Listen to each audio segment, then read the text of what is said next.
खुलुमबाय नोंथांमोनखौ गिबियावनो गासैखौबो सोंलांबरना लाग्रोनाय जाबाय लोगोफोर आं नोंथांमोननि थाखाय मोनसे गोनांथार भिडिअ लाबोनाय जादों दे जोंहा आसाम गभर्नमेन्टनिफ्रायथ' 22,000 साख्रिनि भेकेन्सिनि थाखाय जोंहा एडभार्टाइजमेन्टआ बे मासाव ओंखारना फैगासिनो दङ दा बेनिखायनो आं माखासे इनफरमेशन एबा माखासे खोथाखौ आं नोंथांमोननिसिम बुंहरनो सानदों दे साख्रिनि बागै जेनेबा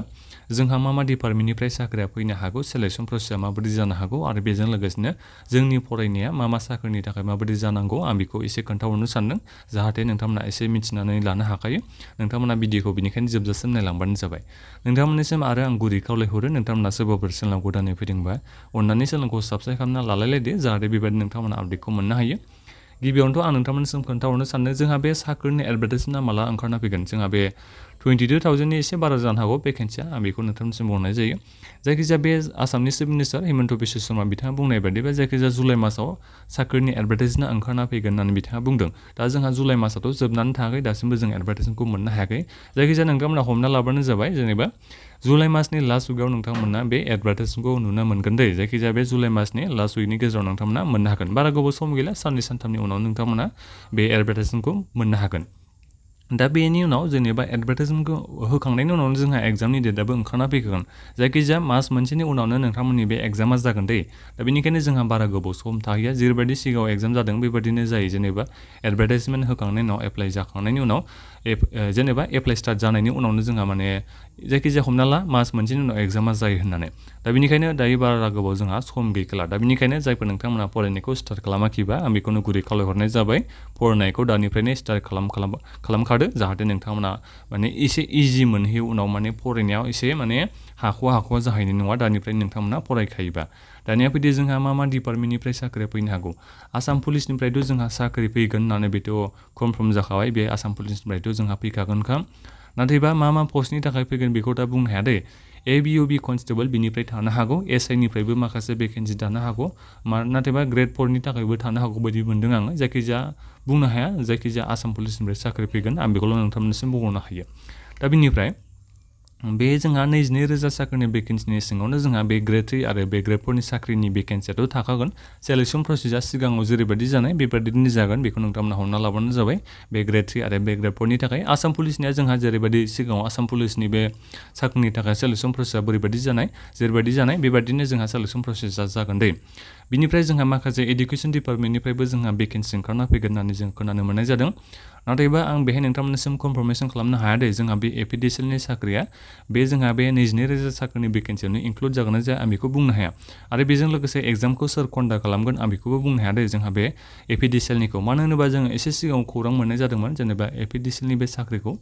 जोंहा बे माने APSCनिफ्रायसो सेलेक्शन प्रसेसखौ खालामनाय जागोन होननानै दा बेनिखायनो बुंनो हाया दे बे APDCLनि साख्रियाबो एबारावनो बे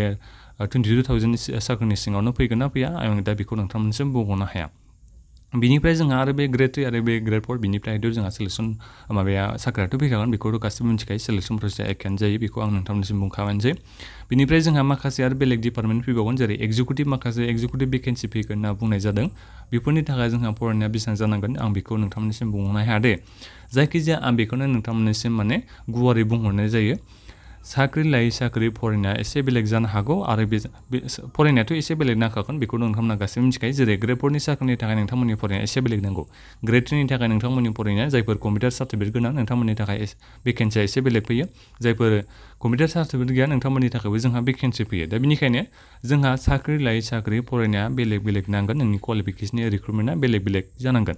बिनिफ्राय आरो बेजों लोगोसे जोंहा सेलेक्शन प्रसेसआबो साख्रि लायै साख्रि बेलेग जानो हागौ आं बेखौ दा बुंनो हाया नाथायबा जोंहा बे ग्रेड 3 आरो ग्रेड 4निया जेरैबायदि जानाय सिगांनियाव बेबादिनो जागोन दे आं बेखौ नोंथांमोननिसिम बुंहरनाय जायो माखासे साख्रिनि भेकेन्सिफोरनि थाखाय जोंहा सेलेक्शन प्रसेसआ एसे बेलेगबो जानो हागौ जेरै एडुकेशन डिपार्टमेन्ट बेफोरनिया जोंहा सेलेक्शन प्रसेसआ एसे बेलेग जागोन बेखौथ' जों मिथिखायोआनोसै बेलेग आरो माखासे डिपार्टमेन्ट ओंखारना फैबावगोन बेफोर डिपार्टमेन्टनिया माबायदि जायो बेखौ जोङो जेब्ला एडभार्टाइजमेन्ट ओंखारना फैयो बेखौ मिथिनो हागोन दे नाथायबा आं दा बेखौनो नोंथांमोननिसिम बुंहरनाय जायो रिजनिं क्वान्टिटेटिभ एप्टिट्युड एबा मेथामेटिक्स बियो जोंहा कम्पालसरि गासिबो एग्जामावनो कम्पालसरि साबजेक्टआ थाखायो दा बेफोरो जोंहा एग्जामाव कुइसना फैखायो आरो बिनिफ्राय जिके बेथ'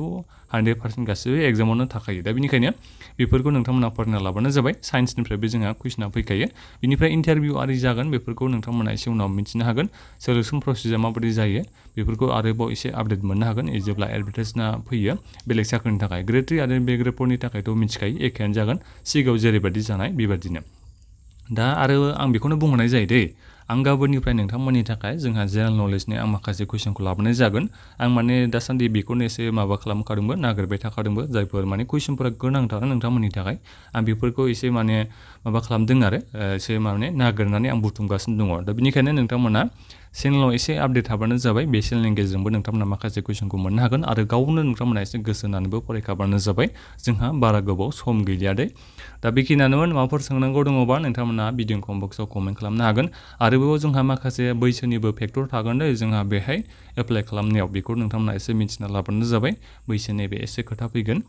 दा बेखिनियानोमोन माबाफोर सोंनांगौ दंबा कमेन्ट खालामदो बे भिडिअखौ शेयार खालामना लाबानो जाबाय आरो दानिफ्रायनो गोसो होनानै जायफोर फरायाखै दासिमबो फरायना लाखादो दा बेखिनियानोमोन लोगोफोर गोजोन्थों